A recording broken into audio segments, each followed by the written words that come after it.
और भगत संत साधु और सोना और सजन पुरुष भद्र पुरुष टूट जोड़े 100 बार। जैसे सोने का आभूषण बना दिया, अलग अलग टुकड़े कर दिए, फिर उसको दोबारा आभूषण बनाया जाता है, निशान भी नहीं रहता ये कौन था, वैसा ही बन जाता है। ऐसे साधु संत कभी कवासुनी हो जाती है तो मन में दोष नहीं रखते, ईर्षा नहीं रखते, उसको बदले की भावना नहीं रखते, और फिर मिलते हैं तो वैसे ही हो जाते हैं जैसे कभी कुछ हुआ ही नहीं। और दुर्योधन दुर्जन था, एक के धक दरार उसमें इतना क्रैक आ गया, वो मिटा नहीं, अपना नाश करा कर टिका, सर्वनाश कराया उसने। अब उसी आधार से उसने कहा कि दुशासन अब इसको नंगा कर सुबह में, हम तो अंधे हैं और अंधों की संतान है, हम कुछ देख थोड़े सकेंगे इसके अंग को, नंगा कर इसको आज। अब द्रौपदी, वहां कौन कौन विराजमान थे पुण्यात्मा, महाभारत पढ़ा करते आप, इसको बड़ा अनमोल ग्रंथ जान के, इसके अंदर जो इन पात्रों का जो गलत रोल था किसी का नहीं धरती बाब ने देखने नहीं मिला। विषम पितामह, द्रोणाचार्य और कर्ण, ये 3 ऐसे योद्धा थे जिससे सब कुछ कांपते थे। दुर्योधन भी कांपता था और वो सारे सभी कौरव कांपते थे। लेकिन उस सभा में वो सारे बैठे और विदुर भी विराजमान था, विदुर जो कौरव पांडवों का चाचा था। अब वहां पर जब उसको नंगा करने लगे, द्रौपदी ने सबसे पुकार की। पहले तो ये सोचा कि ऐसी गलती कैसे कर देंगे, सारी सभा में मुझे नंगा कैसे कर देंगे। भीष्म पितामह जैसे बैठे हैं दादाजी, और साथ में ये बैठे द्रोणाचार्य गुरुजी, और कर्ण जैसे महापुरुष अक्षत्रिय विराजमान है, ये कैसे गलती करेंगे। तो जब सबकी तरफ देखा, दुशासन ने उसका पल्ला पकड़ दिया नंगा करने के लिए। किसी ने भी यूं नहीं कहा तुम क्या कर रहे हो मूर्ख हो, ये क्या कर रहे हो, कैसा जुल्म कर रहे हो। अपने पति 5 पांडवों की तरफ देखा, क्योंकि वो हार चुके थे, वो बंध चुके थे, नीची गर्दन कर ली। अब द्रौपदी ने देखा कि तो सब फेल हो गए, तो जिसको तू आसरा मान बैठी थी, जिनको सहारा मान रही थी, ये तेरी मदद हेल्प करेंगे, तो ये तो फ्यूज हो गए सारे। तो यहां परमात्मा ने कहा कि उस समर्थ की रीढ़ छुपाई कुल कुटुंब तेराता। अब इन संसारिक लोगों से तू अपनी कल्याण चाहता है, इनसे मदद मांग रहा है, ये मदद नहीं कर सकेंगे। समय आने पर भगवान ही मदद करेगा। और वो कैसे करेगा, यदि तूने उसके अनुकूल कोई ऐसा कर्म किया होगा तो करेगा। अब उस समय उस सभा में एक व्यक्ति था जिसको हम पंचायती कह सकते हैं और एक धर्मपुत्र कह सकते हैं, विदुर। विदुर ने खड़ा होकर कहा कि रे भले आदमियों, तुम क्या करने जा रहे हो, कुछ दुर्योधन अकल से काम ले। बाहर के लोग तुम्हें क्या कहेंगे, अपनी इज्जत अपने हाथों उतार रहे हो। तुम एक ही दादा की संतान हो, तुम अलग अलग नहीं हो। विदुर कहे ये बंधु तुम्हारा, ये पांडव भी तो आपके ही चचेरे भाई हैं। विदुर कहे ये बंधु थारा, एक का कुल एक का परिवारा, और तुम ये ऐसा जुल्म ना करो, अपनी इज्जत आप ही उतार रहे हो। और कहते जब विदुर ने उनको मना किया, रोकना चाहा तो थप्पड़ मारा, उसके मुंह पर थप्पड़ मारा कि तू तो पांडवों का चमचा है, सदा इन्हीं की ओर बोलता आया, जबकि नाते में वो चाचा था, सगा चाचा। कहते हैं विदुर के मुख पर लगा थपेड़ा, तू तो इन पांडवों का चेहरा, इनका चमचा है, नौकर। तू तो है बांदी का जाया, तू बांदी से पैदा हुआ है, इसलिए तेरे अंदर अक्षत्रिय वाले गुण नहीं है, तू इतनी ही बोधी बात कहता रहा। तू तो है बांदी का जाया। जब ये शब्द उसने कहा दुशासन ने, कहते हैं भीष्म, कर्ण और द्रोण मुस्काया। अकल देखो उन महापुरुषों की, पंचायत में बैठे हैं और एक लड़का अपने चाचा का थप्पड़ मार रहा है और उसको अपशब्द कह रहा है, और वहां वह बैठे मौजूद व्यक्ति हंस रहे हैं, मुस्कुराए वो, जबकि उन्होंने खड़ा होकर कहना चाहिए था, निकम्मे खबरदार देते ने अपने चाचा का हाथ लगा दिया, सारी नैतिकता नाश कर दी तूने। और वो इसके विपरीत उन्होंने ना कुछ टोका टाकी की, ना ये कहा तू ऐसा ना करो, बल्कि ये शब्द सुन के कि तू तो है बांदी का जाया। भीष्म, कर्ण और द्रोणाचार्य गुरु कहते मुस्काए, हंसे। और वहां एक था भक्त, एक था पंचायती। उस सभा में पंचायती के एक लक्षण और गुण होते हैं, सच्ची बात कहे, मुंह पे कहे, और उसकी नहीं चले तो उठ कर चला जाना चाहिए, वह बैठा नहीं रहना चाहिए उस सभा। तो विदुर वहां से उठकर आ गया, वह रहा नहीं। या तो भीष्म, द्रोणाचार्य और कर्ण ने उनका विरोध करना चाहिए था, नहीं मानते तो सभा त्याग देनी चाहिए थी। वहां बैठे किस लिए थे? वो बुद्धिहीन, उस द्रौपदी को नंगा देखने के लिए बैठे थे वो दुष्ट व्यक्ति। और किस लिए बैठे थे? अब कहते हैं बंधे से बंधा मिले और छुट्टे कौन उपाय, कर बंदगी निर्बंध की वो पल में दे छुड़ाए। अब दुर्योधन के मलिन अन्न को खाकर भीष्म पितामह, द्रोणाचार्य और कर्ण वो दूषित मन के हो गए थे, वो बंध गए उसके लोक लाज में, किसका टुकड़ा खाते हम कैसे बोलेंगे। और विदुर ने खड़ा होकर कह दिया, और उधर से पांडव बंध गए कि हम हार चुके हैं, द्रौपदी को हम बोल नहीं सकते, वो भी बंधन में बंध गए, मर्यादा में। पुण्यात्मा, जब ये जीव इन संसारिक लोगों से अपना आस्था हटा लेगा, एक उदाहरण शब्द लेना यहां पर, जब तक आप किसी राजनेता या अन्य किसी अपने धनी रिश्तेदार से आशा रखते हो अपने किसी वस्तु की, भगवान साथ कम देगा। जब आप उनसे हटकर केवल एक परमात्मा में आस्था रखकर सच्चे दिल से पुकारोगे तो पता नहीं क्या कर दे एक पल में।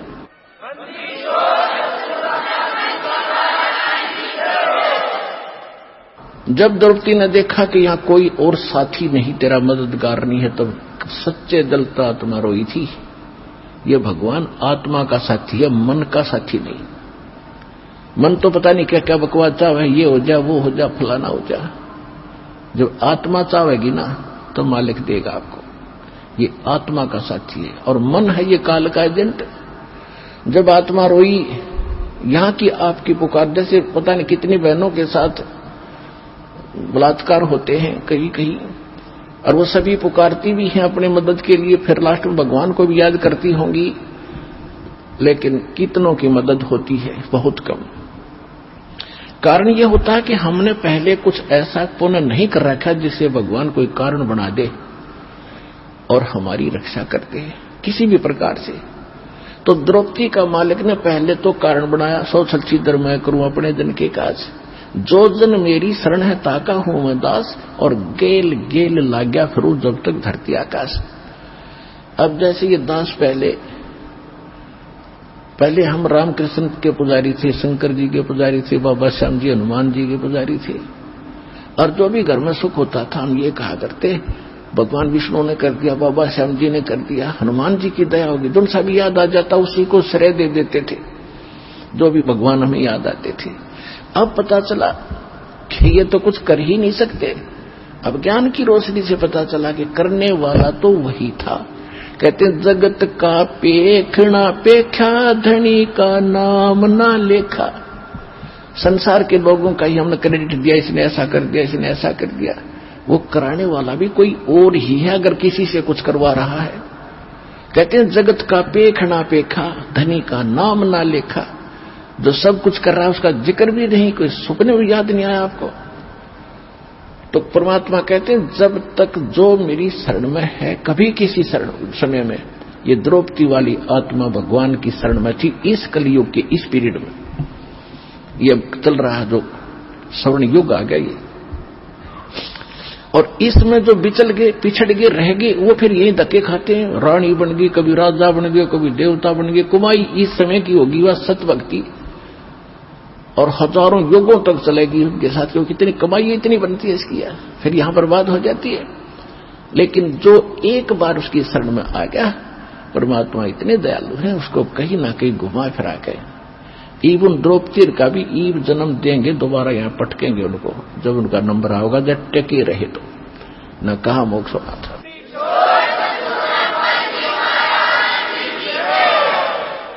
तो कहने का बात यह है कि जब आत्मा ने रोई हृदय से मालिक को, तो इसकी पुकार जाती है धर्मराज के दरबार में। और यहां एक विधान बना रखा है, कोई ना कोई गुरु पहले अवश्य धारण करते थे, गुरु के बिन भक्ति नहीं करते थे। पांडवों का गुरु थे श्री कृष्ण भी, तो श्री कृष्ण को गुरु भी धारण कर रखा था। अब इसकी पुकार गई वहां धर्मराज के दरबार में, उसकी खुल गई वहां सीढ़ी। उसने देखा धर्मराज ने कि देखो इस आत्मा पे आपत्ति आई है, मैं कोई रक्षा करा सकता हूं। उसने देखा कि इसने एक ऐसा दान कर रखा एक साधु संत को कपड़े का, इसका तो पता नहीं कितना क्रेडिट दिया जा सकता है। तो वहां से रिफ्लेक्ट होकर के श्री कृष्ण में आई वो नो की नो पावर मालिक की। और कृष्ण जी तो अपनी पत्नी रुक्मिणी के साथ शतरंज खेल रहा था, शतरंज का गेम खेल रहे थे महल में। जो ही उसने शतरंज डाली, उसमें बोलते हैं कच्चे 12 पक्के 18 पौ 12 जैसे भी उसके होते, तो 5 सेट डाले थे और बोलना था पौ 12 कच्चे 12 जैसे वो बोलते हैं खेलने में। उसी समय हाथ आकड़ गया उसका नु, और नु बोला अनंत अनंत अनंत। अब कृष्ण नहीं कर रहा था, वह परमात्मा की पावर उससे करा रही थी। अब रुक्मिणी ने उसका हाथ पकड़ दिया कि अनंत अनंत क्यों बोल रहे हो, आगे बोल, इस कच्चे 12 पक्के 12 कुछ तो बोलना था, ये ऐसे क्यों बोल रहे हो आप। तब उसने कहा कि रुक्मिणी कर पकड़ा मुस्काई, गरीबदास साहिब जी की अमरवाणी से दास सुना रहा है। रुक्मिणी कर पकड़ा मुस्काई, उसका हाथ पकड़ के हंसने लगी। अनंत कहा मोह को समझाई, ये अनंत क्यों कहा इसका मुझे बता। अब कहते हैं दुस्शासन ने द्रौपदी पकड़ी और हमरी भगत सकल में सिखरी, जय हमरी भगत पिछोड़ी हुई तो हमरा नाम न लेवे कोई। वह कृष्ण नहीं बोल रहा था, कृष्ण को बुलाया जा रहा था भगवान के द्वारा, और परमात्मा की पावर ही उसके पास वहां से भीतर, जैसे जड़ से खुराक आती है पौधे में, पौधे से जाती टहनी में, टहनी के फल लगते हैं, तो वो फल देने वाली टहनी है, उसका देने वाला जड़ है, टहनी के बस का नहीं था, ये समझ लेना। क्योंकि जब इस फार्मूले को आप समझोगे अध्यात्म ज्ञान को, जब आपके समझ में आएगी और आपकी दृष्टि वहीं टेकेगी जाके कि करे कराओ साइया मन में लहर उठा, दादू शब्द जीव के आग बदलो जाए। कृष्ण कहते शब्दरी थी और करने वाला खुद था वह। रुक्मिणी कर पकड़ा मुस्काई, अंत कहा मोह को समझाई, दुस्शासन ने द्रौपदी पकड़ी और हमरी भगत यानी भगवान की भगत सकल में सिकरी, और जय हमरी भगत पे छोड़ी हुई, जय हमारा भगत हार में आ गया तो भगवान का नाम न लेवे कोई। अब श्री कृष्ण तो फिर इतना कह के लग गया पैसे खेलने, वो मालिक आए फिर कृष्ण रूप धारण करके, श्री कृष्ण रूप बना के परमात्मा सूक्ष्म रूप में द्रौपदी के सिर पे आकर बैठ गए। कहते हैं तनदेही से पासा डारी, कृष्ण तो अपना वहां खेल रहा है और पहुंचे सूक्ष्म रूप मुरारी कबीर परमात्मा। खेचत खेचत खेच कसीसा, सिर पर बैठे हैं जगदीशा, द्रौपदी सुता के तीर बढ़ाए, शंख शंखों पार न आए, द्रौपदी सुता ने दीनी लीर और जाके अंत बढ़ाए चीर।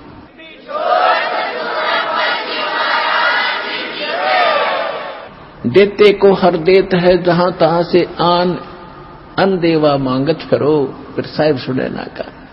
फिर काफी समय के बाद जब श्री कृष्ण जी उनके घर आए, तब द्रौपदी ने पूछा कि हे भगवान, आपने मेरी ऐसे कौन सा मेरा शुभ कर्म आगे अड़ गया जिससे आपने मेरी इज्जत रखी। अब वो कृष्ण ने नहीं पता क्या हुआ, उसको बताया गया फिर कि आप ऐसे आए थे, मैंने आपको याद किया था, मेरी चीर हरण हो रहा था, आपने दया कर दी। तब श्री कृष्ण में भी को पिछले 3 लोग की ये कुछ शक्ति है, इनमें भी कुछ दिव्य दृष्टि होती है।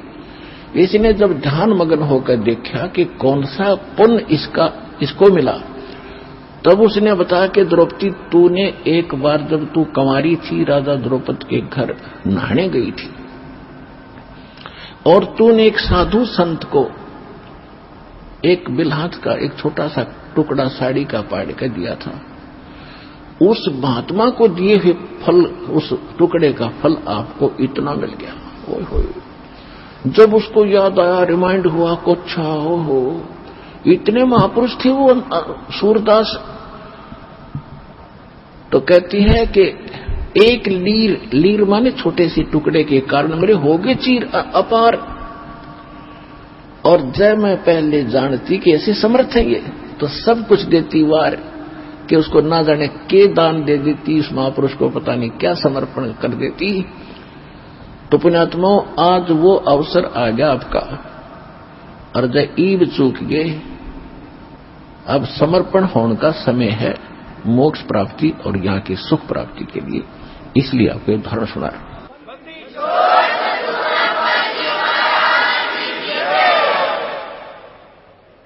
अब जो प्रसंग चल रहा था कि परमात्मा कहते कर्म भ्रम ब्रह्मंड के मैं पल में करहु नेस, और जिन हमारी दुहाई दी सो करो हमारा बेस। शिव मंडल ब्रह्मापुरी चाहे विष्णु लोक में हो, हमरे गुण भूले नहीं तो आण छुटाऊं तो।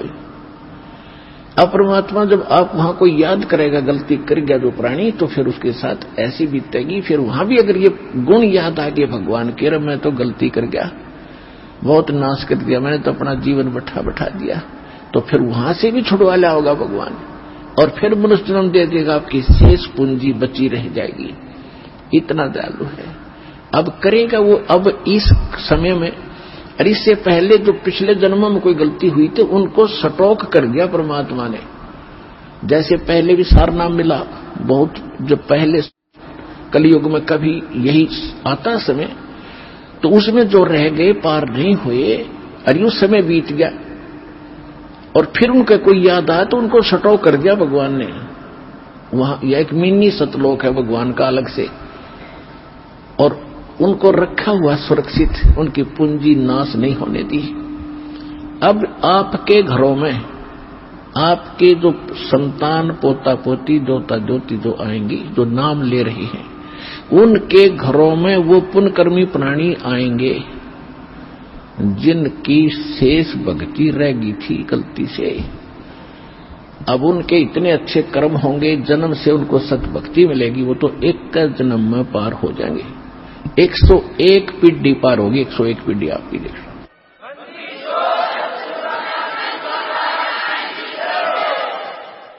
और 101 पीढ़ी पूरा होने में लगभग 1-2 हजार वर्ष अवश्य लगेंगे। तो 1-2 हजार वर्ष तक ये भक्ति चलेगी, ये मोक्ष होगा। उसके बाद क्या होगा कि जो रह जाएंगे पार नहीं होंगे, तो फिर ये माहौल उनको भी वो रह गए यहाँ पर, पार नहीं हुए किसी कारण से, तो आगे हजारों वर्षों तक और एक सतयुग जैसा माहौल, उनमें प्यार स्वभाव ठीक रहेगा। वो दुखी ना होंगे जो हाहाकार अब माच रहा है।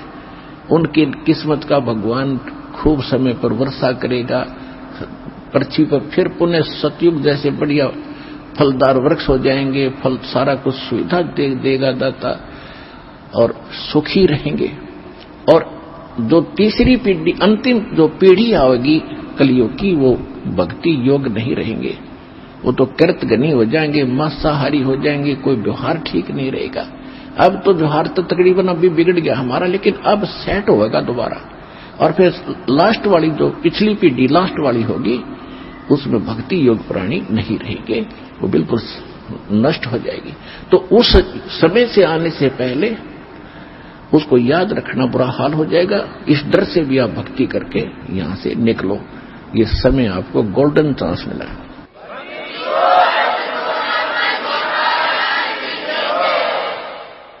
अब क्या बताते हैं परमात्मा,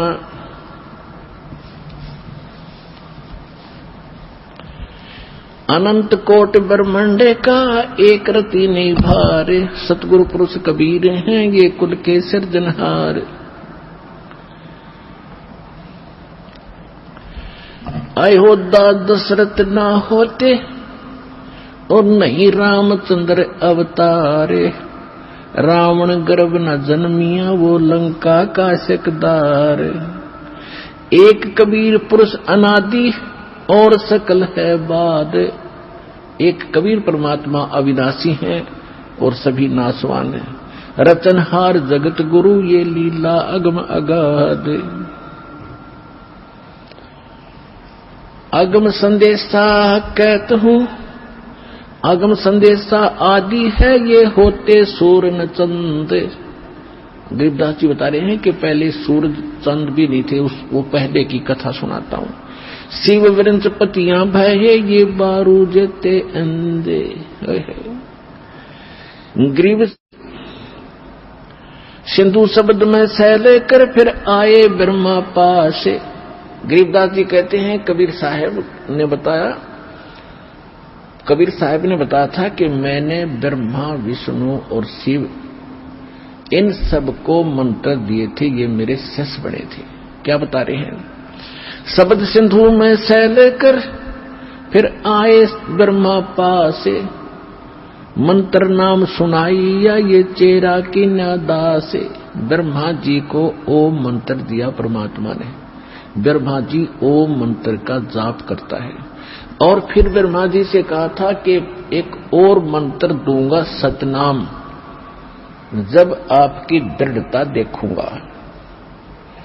और दोबारा जब परमात्मा गए तो काल ने ब्रह्मा जी को भ्रमित कर दिया कि ये कुछ नहीं जानता, ये झूठ बोलता है। तो बुद्धि बदल गई। आगे रुचि ब्रह्मा जी ने नहीं दिखाई तो परमात्मा ने वो अगला मंत्र नहीं दिया। फिर क्या बताते हैं? एक शब्द से सब है ये ब्रह्मा विष्णु महेश। कच्छ मचको रम गति ये सेंस पुनि दुन शेष। कहते अक्षीर समुंदर हम गए शेष सुनाया नाम। रम राम अगाध धुन शेष सेंस बल जाऊं। हम दाता दानी शुरू और ब्रह्मा दीना नाम। शब्द स्वरूपी उतरे सत शब्द निर्वाण। हम बैरागी ब्रह्म पद सन्यासी महादेव। क्या कहते हैं परमात्मा कि हम बैरागी ब्रह्म पद और सन्यासी महादेव, और सो हम नाम दिया शिव जी को, वो करे हमारी सेव। श्वेत भूमि का हम गए द विष्णु विश्वम्बर नाथ। हम इस विष्णु जी के लोक में गए, इनका श्वेत लोक है। अब इस नकली लोक बना रखे, सतलोक से मिलते जुलती कुछ श्वेत लोक है विष्णु जी का भी, लेकिन वो सपेती उसके बहुत कम है जो सतलोक वाली। तो वहां कहते हैं श्वेत भूमि का हम गए द विष्णु विश्वम्बर नाथ। हरियम हीरा नाम दे अष्टकमल दल स्वाते।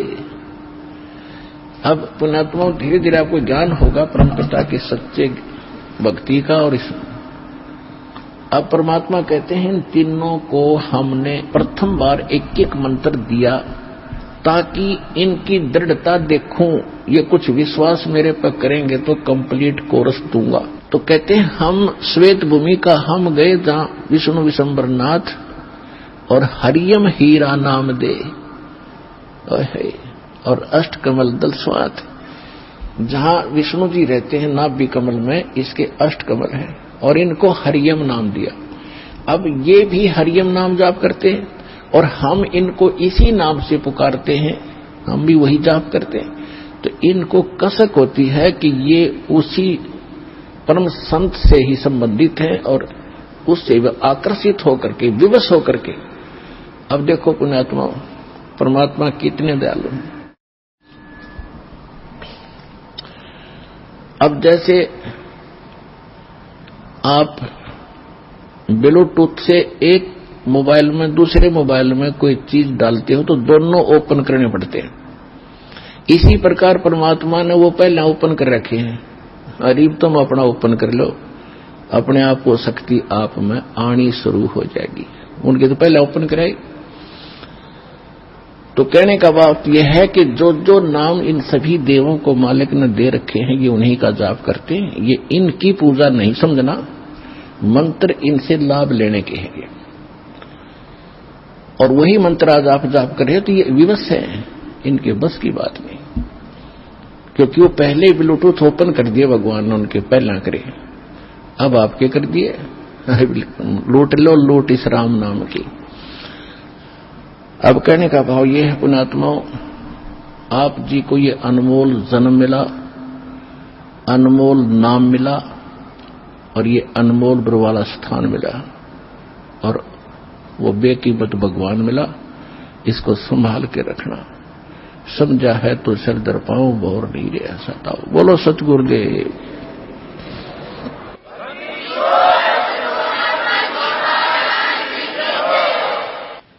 नमस्कार सर। नमस्कार सर जी। सत साहेब। क्या शुभ नाम है जी आपका? मेरा नाम दयाराम चौधरी है। मैं सतना जिला एमपी से आया हुआ हूँ, रीवा संभाग है मेरा। सर क्या काम करते हैं आप? मैं सर मजदूरी का काम करता हूँ, मिस्त्री का काम करता हूँ, घर से गरीब हूँ। सर संत रामपाल जी महाराज की शरण में आने से पहले आप कौन सी भक्ति करते थे? सर मैं भगत जी, मैं संत रामपाल भक्ति आने से पहले मैं दुर्गा जी की पूजा किया करता था, हनुमान की भी पूजा उपासना किया करता था, शंकर भगवान की भी करता था, और लास्ट में मैं जो है साईं बाबा की पूजा करता था। तो सर जो भक्तियां आप करते थे, दुर्गा जी की, शंकर जी की, हनुमान जी की, साईं बाबा जी की, उन भक्तियों से आपको क्या लाभ मिला?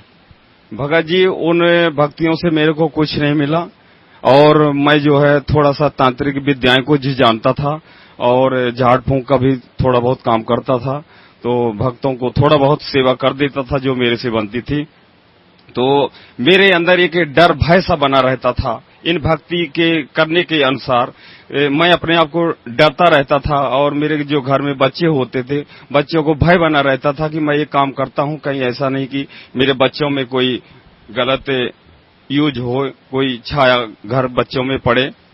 तो इसलिए ये जो मैं साधना करता था, इन साधनाओं से मैं थोड़ा, मेरे को डर महसूस होता था, और शांति मोक्ष से मेरे को शांति रिलैक्स नहीं महसूस होता था जो मैं ये साधनाएं करता था। सर संत रामपाल जी महाराज की शरण में आप कैसे आए? सर मैं एक बार मैं टीवी का चैनल जो है देख रहा था, तो चैनल छेड़ते छेड़ते साधना चैनल मैंने देख लिया। जब चैनल देखा तो संत रामपाल गुरु महाराज जी का जो है सत्संग चल रहा था। उस सत्संग को मैंने देखा, और देख को जो है मेरे अंदर एक धारणा उत्पन्न हुई। मेरे को बहुत अच्छा महसूस हुआ कि ये जो ज्ञान है, आज तक मैंने ज्ञान सुना नहीं हूं, और ये ज्ञान में कुछ बहुत बड़ा राज है जो हमारी इन भक्तियों में नहीं है। तो जब मैं चैनल को देखा तो दूसरे दिन जो है मैं और अपने साथियों भक्तों को बताया कि ये चैनल कबीर साहब का चैनल आता है, इसको देखो, इसमें बहुत अच्छी ज्ञान की वार्ताएं हैं, चर्चाएं हैं, तो इसको आप लोग सभी लोग देख दो।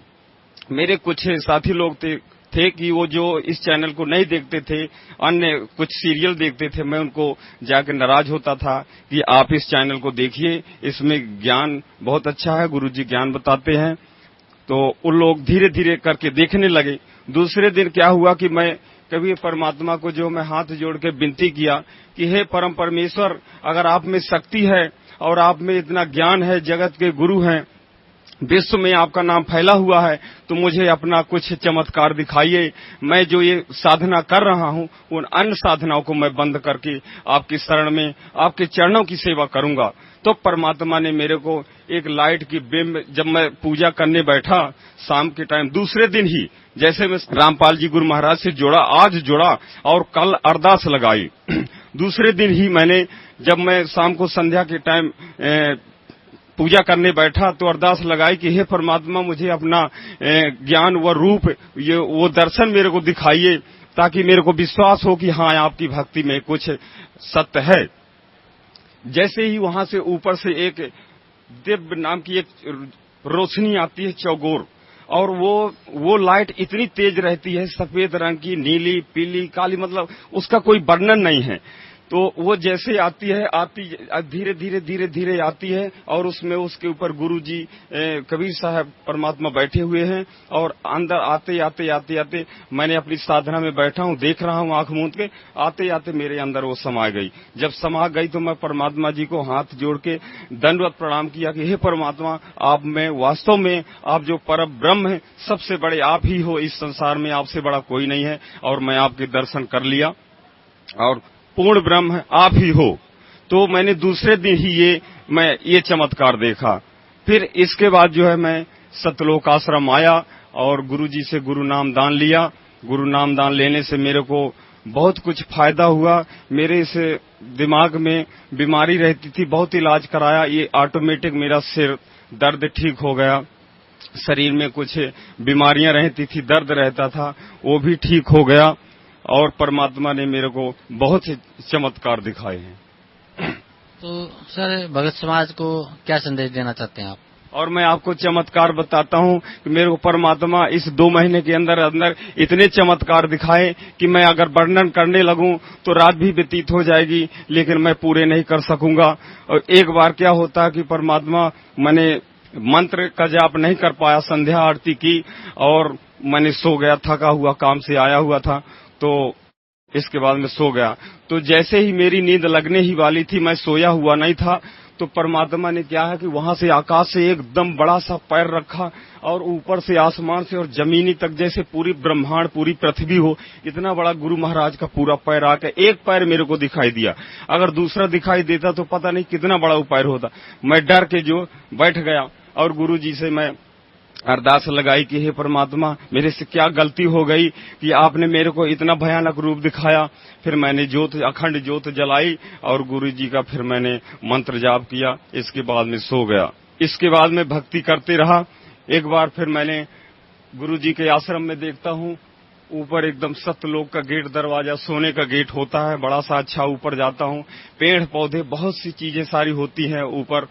और उसके बाद फिर ये दूसरा चमत्कार है। तीसरा चमत्कार मैं देखता हूँ कि यहाँ अखंड ज्योतियां बहुत सी जलती हैं, उसके पत्तों में बनाई हुई है किसी पेड़ पौधे में। मैं अंदर तो देखा नहीं कि अखंड ज्योति किस में जलती है, लेकिन पत्तों में कम से कम हजारों की संख्या में ज्योतियां जलती हैं। उस ज्योतियों के मैंने दर्शन किए। और चौथा मैंने चमत्कार एक बार देखा कि गुरुजी महाराज घोड़े में सवार, रथ में, और सफेद रंग के घोड़े हैं, कम से कम 10 घोड़े इधर, 10 घोड़े इधर, और बहुत से घोड़े देखता हूँ। सफेद रंग का पूरा लाइट होती, इतनी सफेद लाइट होती है कि उसका मैं वर्णन नहीं कर सकता हूँ। और गुरु महाराज को मैंने घोड़े में सवार देखा। 5वां चमत्कार, गुरु जी को मैं देखता हूँ विराट रूप में। मैं देखता हूँ कि 10 भुजाएं गुरु जी की यहाँ, 10 भुजाएं इस साइड होती हैं, बीच में गुरु जी बैठे होते हैं। उस रूप को देख करके मेरा ये पूरा शरीर रोम रोम कण बिल्कुल खड़ा हो जाता है। और मैं कहता हूँ, धन्य हो परमात्मा, आप ही हो, पूर्ण ब्रह्म हो। इस संसार में आपके जैसा कोई गुरु है ही नहीं है इस संसार में।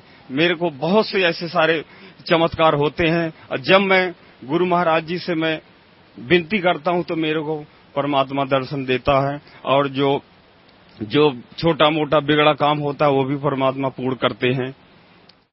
तो इसी प्रकार परमात्मा की भक्ति करते रहते हैं और छोटी मोटी चीजें जो सामने आती हैं उनका नाम लेते हैं, कष्ट दूर हो जाता है, बीमारी भी दूर हो जाती है। भक्त समाज को हम प्रचार करते रहते हैं कि आप परमात्मा के यहाँ चलो और अपना कल्याण कराओ। तो इसी प्रकार जो है भक्ति करते हैं। सर, साधक समाज को, भक्त समाज को क्या संदेश देना चाहते हैं आप? साधक समाज को मैं यही सभी भक्तों को, समाज को यही मैं हाथ जोड़ के सभी से विनती कर दूंगा, जितने भी हमारे भाई हो, बहनों हो, कि आप लोग सभी इस आश्रम में आकर के जुड़िए और अपना कल्याण कराइए। यहाँ जैसे भक्ति कहीं संसार में, सारे विश्व में कहीं भी नहीं पाओगे। और अपना आके कल्याण कराइए और अपना जीवन सफल बनाइए। इस काल से छुटकारा पा करके इस पूर्ण ब्रह्म में आइए और अपना कल्याण कराइए। यही मैं भक्त समाज को मैं हाथ जोड़ के विनती करना चाहता हूँ और अपनी वाणी में यहीं पे मैं विराम देता हूँ। धन्यवाद आपको। परम पिता परमात्मा पूर्ण ब्रह्म, सारी सृष्टि के रचने वाले, कुल मालिक, कुल धनी, कबीर परमेश्वर जी की असीम रजा से आप सभी पुण्यात्माएं परमात्मा की महिमा सुनने के लिए पहुंचे, एकत्रित हुए। न जाने आपके कौन से जन्म जन्मांतर के शुभ संस्कार आपको प्रेरित प्रभावित करके आपको यहां पर लाए, और जितना समय आपको यहां आने का मिला है, ये परमेश्वर कबीर जी ने आपकी इस काल से जमानत ली है। हम सभी यहां काल की कैद में दंडित हैं, अपना दंड भोग रहे हैं, इंक्लूडिंग ब्रह्मा विष्णु महेश भी काल की जेल में है। ये हमारे में से ही इसने यहाँ के प्रधान बना दिए, हमें यहाँ रोक के रखने के लिए। इनको हमसे अधिक सुविधा दे दी। आप देखते हैं आपको कितने दृढ़ बंधन से बांध रखा है, और वो बंधन आपको दिखाई नहीं देते। तत्व ज्ञान न होने के कारण हमने इसको एक परंपरा और अपना कर्तव्य मान लिया। संसारिक कार्यों को करना, बच्चों की परवरिश करना, और उसके बाद यदि कोई पैसा धन अधिक बच जाता है तो बकवाद करना, शराब पीना, डांस देखना, डीजे बजाना, विवाह के अंदर अधिक खर्च करके प्रभुता का पात्र बनना, इस प्रकार की हम बकवाद करने लगे। और हम कितने दृढ़ बंधन से बांध रखे काल भगवान ने। हमारे अंदर, हमारे परिवार में कितनी ममता और मोह है। हम एक पल भी अपने परिवार के बगैर नहीं रह सकते। कहीं भी कार्यवश जाते हैं तो शाम को कोशिश करते हैं घर पहुंचे। और हम क्या करते हैं, सारा दिन केवल एक पेट पोषण के लिए, परिवार पोषण के लिए ही सुबह उठते हैं, खाना खाते हैं, अपने कार्य स्थान पर चले जाते हैं, अपने फील्ड में चले जाते हैं, दुकानदार दुकान पे, किसान खेत में, मजदूर अपनी मजदूरी के लिए, और नौकरी करने वाला अपनी नौकरी पे। और फिर क्या करते हैं, शाम को आके पड़ गए। दिन में तो ये इधर उधर की बातें की, रात को उनका चिंतन सोपन में। सुबह उठे फिर चल दिए, शाम को आके पड़ गए, फिर उठकर चल दिए, फिर पड़ गए, फिर उठकर चल दिए, फिर मर गए। क्या यही काम था इस जीव का? ये काल की कैद है। इस सूक्ष्म, यहां पर सभी जो है आध्यात्मिक तरीके से दंडित होता है प्राणी। वो बाहर से दंड दिखाई नहीं देता, जब दंडित हो चुका होता तब उसको महसूस होता है। और फिर हम ये सोचते हैं कि हमें ये कौन से कर्म का दंड मिला। ये कैद हमने जो यहां प्राप्त हुई, ये तो हमारी गलती बाहर की थी। हमने इस कैद से बाहर की थी, जेल से बाहर की थी, उस अच्छे स्थान पर सतलोक में। उसके बाद जो हम जेल में भी गलतियां कर रहे हैं, वो दंड यहां पर अलग से भोग रहे हैं। जेल में कोई बंदी, वहां कोई अलग से कोई शरारत करता है, उसको अलग से दंड दिया जाता है। और जो उसने बाहर दंड किया वो तो वो भोग ही रहा, क्योंकि जेल के अंदर है। तो हम यहां काल की जेल में हैं, और सुबह और शाम इसने हमें इतना व्यस्त कर दिया कि हमें एक पल की चैन नहीं। आध्यात्मिक तरीके से इसने हमें इतना बांध दिया। अब परमात्मा आपकी जमानत लेता है इस काल से। कहते हैं कर ले गुरु वकील मुकदमा भारी है। परमात्मा आपके मोक्ष प्राप्ति के लिए ना जाने कितने रोल करता है, कितनी भूमिका करते हैं। कहते हैं 100 छल छिद्र मैं करूं अपने जन के काज। वो परमात्मा आपकी वकालत करके आपकी जमानत लेता है कि इसको 2 दिन के लिए जमानत दे दो, फिर मैं वापस यहीं छोड़ दूंगा। ये 2 दिन सुख का सांस ले आवे सतलोक आश्रम बरवाला जिला हिसार में।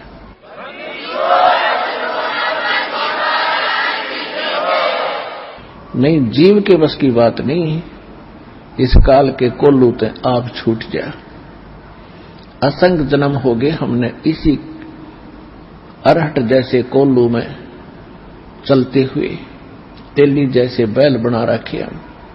आंखें बंद कर देता है तेली, पहले कोल्लू चला करते बैल से सरसों का तेल निकालता था। उस तेली अपने बैल को सुबह चलता कर देता था, उसकी आंखें बंद कर देता था, उस पर पट्टी बांध देता था और वो सारा दिन उसमें घूमता ही रहता था। और पीछे वो एक बार पैर बजा देता था और वो बैल सोचता था कि तेली आ गया, तेरा लठ मारेगा, जो तू डट गया, रुक गया था। तो वो सारा दिन ऑटोमेटिकली चलता ही रहता था और उसी में चलते चलते मर जाता था। तो इस काल के कोल्लू में, इस पेट के पोषण में, सुबह उठो, शाम को पढ़ के सो जाओ, सुबह फिर उठो, फिर खाओ पियो, फ्रेश हो, फिर भागो, फिर पढ़ो, फिर सो, फिर मर जाओ। What is this? ये क्या है? हम इसने एक प्रोसीजर मान बैठे कि बस इतना ही काम होगा। तो परमात्मा ने आके बताया है कि इस कार्य में ये तो यहां ऐसा रहेगा क्योंकि यहां का एक विधान है। इसके साथ साथ हम इससे छुटकारा पाने के लिए फॉरएवर, सदा के लिए, उसकी विधि, उसका तरीका, उसके विधान भगवान ने बताए हैं। उन सभी विधानों के अनुसार हम अपना सब क्रियाएं करेंगे तो फिर हम इस जेल में भी दंडित नहीं होंगे। और जिस दंड के कारण, जिस पाप के कारण हम दंडित हैं, यहां पर इस जेल में फंसे, उसका समाधान परमात्मा ने बता दिया। ये भक्ति, ये विधि, ये साधना, ये मर्यादा आपकी यहां से बिल्कुल जेल मुक्त हो जाओगे, आपका पूर्ण मोक्ष हो जाएगा।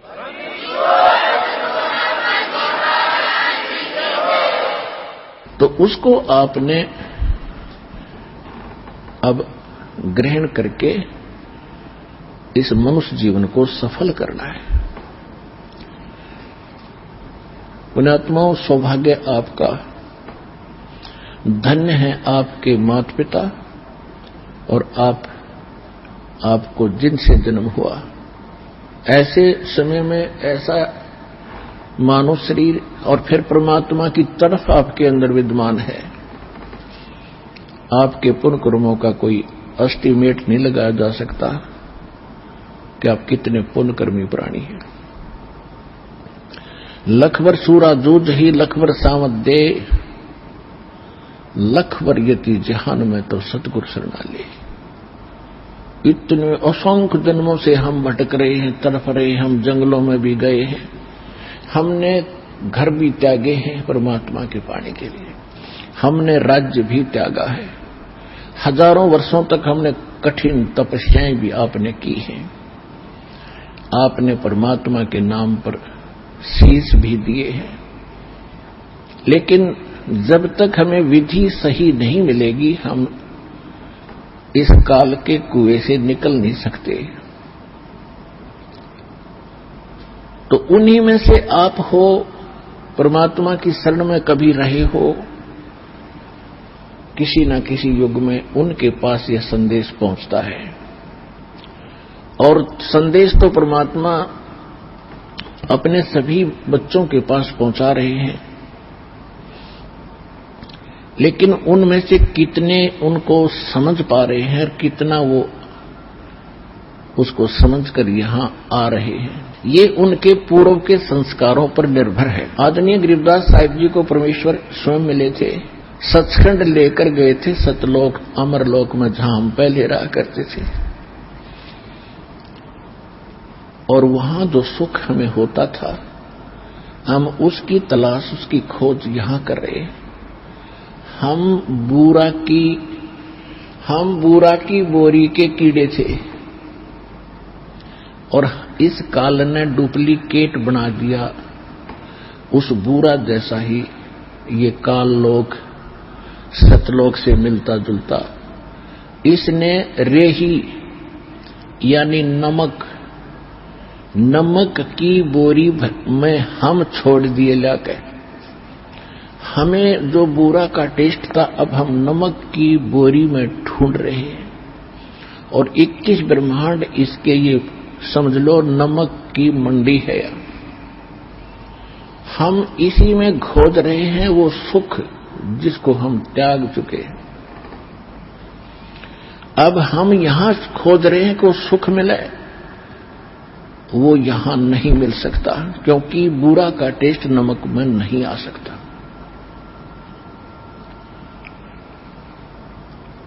अब जैसे गरीबदास साहिब जी को परमात्मा मिले थे, सतलोक लेकर गए थे, उन्होंने वापस छोड़ा था। तो उन्होंने बताया था कि फिर परमेश्वर ने भी स्वयं बताया कि झूठे सुख को सुख कहे ये मान रहा मनमोद, ये सकल चबी ना काल का कुछ मुख में कुछ गोद। हम हल्के दुख को सुख मान बैठे। जैसे किसी के 3 पुत्र थे, एक पुत्र की मृत्यु होगी, सारा परिवार टक्कर मार रहा, रो रहा, हाहाकार मची थी। शोक व्यक्त करने वाले भक्त सब व्यक्ति गांव नगर और गौहंड पड़ोस से आ रहे थे। उनमें से शोक व्यक्त करने वालों में एक ऐसा व्यक्ति था जिसका एक ही पुत्र था, उसी की मृत्यु हो चुकी थी। सांत्वना देने वाले उसको सांत्वना दे रहे थे जिसका ताजा पुत्र मरा था। उसको कह रहे थे कि भाई देख, यहां तो सबके साथ ये घटना घटती है, आप इसको देखो। इस बेचारे का इकलौता ही पुत्र था, उसी की मृत्यु होगी 3 वर्ष पहले। अब ये भी अपना जीवन टाइम पास करा, यहां तो सबके साथ ये घटनाएं घटती है, दुख ना माने, कुछ खाना खा ले। जब उसने ये सुना कि इसका इकलौता पुत्र था वो भी मर गया, तो उसने अपने आप में संतोष पाया कि हे भगवान, अब मेरे तो 2 और बचे हैं, मेरा तो एक ही मरा है। इससे उसको संतोष हुआ, फिर शांति हुई, रोना बंद कर दिया, कुछ आहार भी किया। तो परमात्मा कहते हमने इस हल्के दुख को ही सुख मान लिया। यह सुख नाम की चीज 21 ब्रह्मांड बनी, जिसको हम सुख कह सकते हैं। निर्धन सोचता है कि धनवान सुखी होगा। जहां माया है वो व्यक्ति कभी सुखी नहीं हो सकता, उसको तो आग लगी होती है। और धनवान ये सोचता है कि राजा लोग सुखी होंगे। राजा को सुख सपने में नहीं होता। राजा लोग सोचते हैं कि देवता लोग सुखी होंगे। देवता सोचते हैं कि हमारा राजा इंद्र सुखी है और कोई सुखी नहीं। इंद्र के मन में आता है कि ब्रह्मा विष्णु महेश सुखी हैं, लेकिन सुखी कोई नहीं। सुखी कौन है? परमेश्वर ने आके ये अज्ञान हटाया। कबीर भगवान ने, भाई तन दर सुखिया कोई न देखा, जो देखा सो दुखिया हो। उदय अस्त की बात करते हैं, मन सबका किया विवेका हो। सबका किया विवेका हो। तन दर सुखिया कोई न देखा, जो देखा सो दुखिया हो, उदय अस्त की बात करत हैं, मन सबका किया विवेका हो, सबका किया विवेका हो। कि जिन राजाओं को आप सुखी मानते हो, जिसका पूरी पृथ्वी पर शासन हो, उदय और अस्त का उसी के राज में हो रहा हो, कहते मैं उनसे भी मिल चुका हूं, उनको जो दुख है आप उससे परिचित नहीं। फिर क्या बताते हैं, भाई घट बदे सब जग दुखिया, के गृहस्थी वैरागी हो, घट बदे सब जग दुखिया, के गृहस्थी वैरागी हो, सुख देव ने दुख के डर से गर्भ में माया त्यागी हो, गर्भ में माया त्यागी हो, तन दर सुखिया कोई न देखा, जो देखा सो दुखिया हो, उदय अस्त की बात करते हैं, मन सबका किया विवेका हो, सबका किया विवेका हो। जंगम दुखिया ये जोगी दुखिया, तपस्वी को दुख दूना हो, जंगम दुखिया ये योगी दुखिया, तपस्वी को दुख दूना हो, आशा तृष्णा सब में व्यापे, कोई महल न सुनो हो, कोई महल न सुना हो, तन दर सुखिया कोई न देखा, जो देखा सो दुखिया हो, उदय अस्त की बात करते हैं, मन सबका किया विवेका हो, सबका किया विवेका हो। भाई साच कहूं तो ये जग ना माने, पर झूठ कही ना जाई हो, साच कहूं तो जग ना माने, पर झूठ कही ना जाई हो, ये ब्रह्मा विष्णु शिव जी दुखिया, जिनने ये राह चलाई हो, जिन ये राह चलाई हो, तन दर सुखिया कोई न देखा, जो देखा सो दुखिया हो, उदय अस्त की बात करते हैं, मन सबका किया विवेका हो, सबका किया विवेका हो। सूरपति दुखिया भूपति दुखिया, रंक दुखी बपरीती हो, सूरपति दुखिया भूपति दुखिया, रंक दुखी बपरीती हो, कहे कबीर और सब दुखिया, एक संत सुखी मन जीती हो, संत सुखी मन जीती हो। उदय अस्त की बात करते हैं, मन सबका किया विवेका हो, सबका किया विवेका हो। सूरपति दुखिया भूपति दुखिया, रंक दुखी बपरीती हो, सूरपति दुखिया भूपति दुखिया, रंक दुखी बपरीती हो, कहे कबीर और सब दुखिया, एक संत सुखी मन जीती हो, संत सुखी मन जीती हो। तन दर सुखिया कोई न देखा, जो देखा सो दुखिया हो, उदय अस्त की बात करते हैं, मन सबका किया विवेक का हो, सबका किया विवेक को। परमेश्वर ने